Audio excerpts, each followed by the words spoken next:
What's going on, Broncos fans? Today's Broncos Breakdown is presented to you by the Fetch Rewards app, where you can earn points on any receipt from any store or restaurant and then redeem those points for gift cards and other rewards. We'll talk about Fetch Rewards later on in today's show. But let's get into today's show, which is all about the head coach, Nathaniel Hackett, and some pretty big decisions he has to make, and that is who he wants to hire for his staff, who's going to be the next offensive coordinator, defensive coordinator, because I understand right now all the talk is about Hackett and what he's like and what to expect out of him, and that's deservingly so. But Broncos fans, we don't have to go back very far to remember how important the OC and the DC is. Because Pat Shurmur, in a lot of ways, I wouldn't say ruined the Broncos offense last season, but he didn't help it. No, he really didn't, and Fangio's not an offensive-minded guy. So it's very important for new head coaches like Nathaniel Hackett, like Vic Fangio, to get these coordinator hire roles down correctly. But if you love the Hackett hire, then go ahead and like today's video. If you cannot wait to see Hackett put points up on the board, I saw a great quote that Hackett and the Packers, they don't call it the red zone, they call it the gold zone. And I would love to see some Austin Powers magic happen at Mile High and watch the Broncos actually put points up on the board for a change and not be like pulling teeth to try and get a field goal after another Justin Simmons pick in plus territory that results in a punt from the 38-yard line. Stop me if you've heard that before. First up, though, we're going to check out some offensive coordinators that Hackett may be looking at and maybe a little bit of a suggestion for myself of people he could be targeting to be his new OC in Denver. So, possible OCs.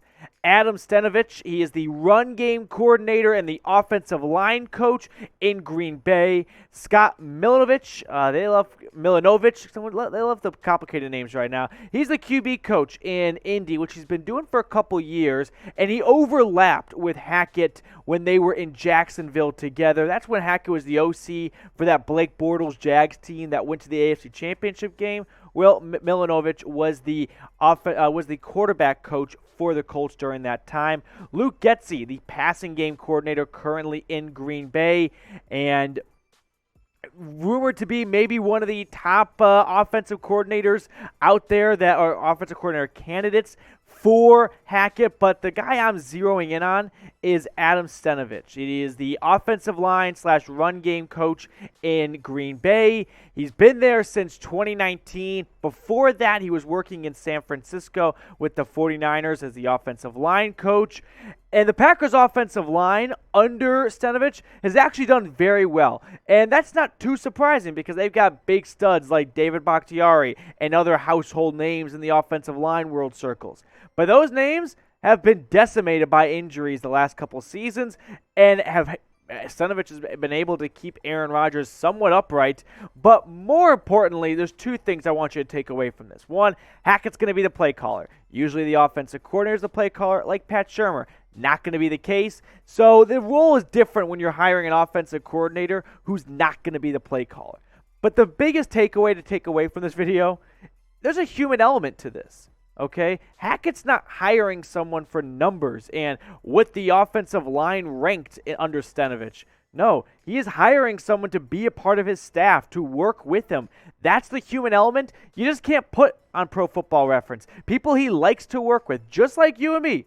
There's that element of when you go into an office, do you like when you see someone who's in that day, or are you very excited when someone's not in that day and they're sick and you're like, thank God I don't have to work with that maybe New York Giants host or something like that wherever you may be working.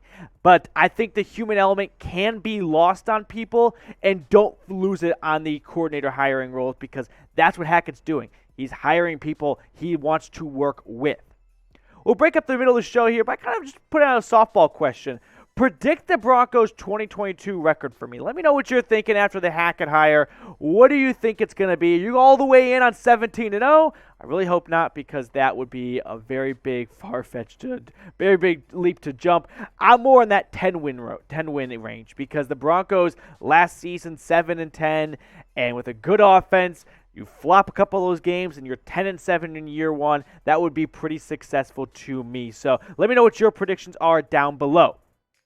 I want to tell you guys about the Fetch Rewards app now because they are a presenting sponsor today, and they are such a awesome app. It's free to use, and it is completely and super easy to use. Listen, when you go to chatsports.com/fetch and you put the promo code in Broncos, you get 3,000 bonus points. Now, what does all that mean? Well, you can use those bonus points on gift cards, like at Amazon, for example. So, when you hook up your account with your Amazon account and your email, basically does everything for you, and all you're doing is shopping, and you're going to get points, and you can redeem those points for gift cards at other spots and wherever you like to shop and dine. Get free gift cards because you're doing the shopping already. Look how easy it is. You just hook it up with your Amazon account, link it up with your email, and it does the rest for you. So if you're going to shop on Amazon anyway, how about you get gift cards to Amazon, save yourself a little money. We all get receipts. Let's stop throwing them away. Let's scan them over at Fetch Rewards.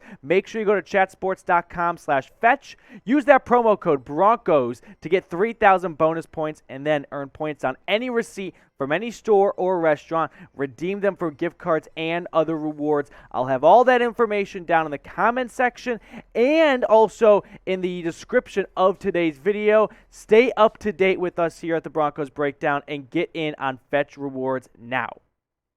Next up, we're going to talk about the defensive coordinators the Broncos may be looking at here, or Hackett may be looking at to bring in and work alongside him because he's an offensive-minded guy, which means that DC hire role is going to be super important because he's got to nail it. When you're an offensive-minded guy, you got to have a good defensive coordinator. It works vice versa. If you're a defensive guy like Fangio, we know how important it was to get a good OC. That didn't happen, and that was a big reason why the Broncos were kind of a failure last season. But if you are ready for the Broncos 2022 season to get underway, if you just cannot wait to see what Hackett can put on the field, who the new quarterback may be, whether it's Aaron Rodgers, Russell Wilson, or maybe even Drew Lock, join the channel, hit that big red button, and subscribe. Get in on all the latest Broncos news and rumors throughout the entire offseason. A fun idea that was floated around was Vic Fangio as a defensive coordinator. There's 0.000% chance Vic Fangio comes back to Denver to be the defensive coordinator. One, he got an interview with the Jacksonville Jaguars to be their next head coach. Two, how incredibly uncomfortable that would be for Fangio to go back to the team that fired him to take a lesser role immediately after and work underneath the new head coach. That would just be so awkward and so uncomfortable for Hackett and Fangio to work alongside each other because they fired you for me. It's just not going to happen. But here are some possible defensive coordinators. Currently, I've got 4 names on my list, and one of the 4 is the current DC for Denver, Ed, because the Broncos defense this past season was not too shabby. In fact, I would say it was way better than shabby. It was one of the more unsung defenses across the NFL, under the radar, didn't get enough talk because the offense couldn't get enough wins on the column, so people just kind of tuned out the Broncos a little bit. Other names I got on my list here. I got to get this pronunciation right. Ejiro Evero, the defensive backs coach for the LA Rams. Christian Parker, the defensive backs coach here in Denver. And then Wade Phillips, the former Broncos head coach and DC, among many other positions. But the guy that I think everyone is zeroing in on is that Rams defensive back coach, Ejiro Evero. He's been with the Rams since 2017. He has worked under some big names. Wade Phillips when he was in LA, Vic Fangio in San Francisco, and Brandon Staley most recently when Staley was the DC with Los Angeles as the Rams DC, and now the Los Angeles Chargers head coach. The overlap between Evero and Hackett is they both coached at UC Davis back in 2005, the early years for Hackett in his coaching career, and they've reportedly been best buddies since, so why not reward your best friend with a promotion and be a defensive coordinator? Guys, though, listen to me here, though. Evero, he is from England. I got super pumped when I saw that because I thought for a split second we could have a coordinator who would have a British accent, and I would watch every single press conference to bathe in that. But unfortunately, that is not the case. Despite being from England, he grew up in LA, and he has no British accent. What a ball buster. I was super pumped. I like watching Hard Knocks, that Cowboys coach who's got a British accent. I was like, let's run it back with Denver. Not going to be the case. It's just a phony. If you're from England and you live in the U.S. and you don't have a British accent, fake it. Honestly, that's way more exciting than a British guy who walks out and talks like me, and you're like, are you serious? Like, this is what I was super excited. And then I found a video of him talking, and he didn't have an accent. All right, let's get back on track. What coordinator do you want the Broncos to hire? Let me know who you'd like to see be pacing up and down, not even the sidelines, but probably up in the booth, calling down plays. You saw a couple names right there. Could be missing some names. Let me know what you think in the comments section below. I also want to harp on this point. Don't sleep on the staff. I get it right now. All eyes are on Hackett and what he's going to do, and a defense or offense or quarterbacks coach seems so minor in the grand scheme of things. It's not. Especially when you hire a first-time head coach like Hackett.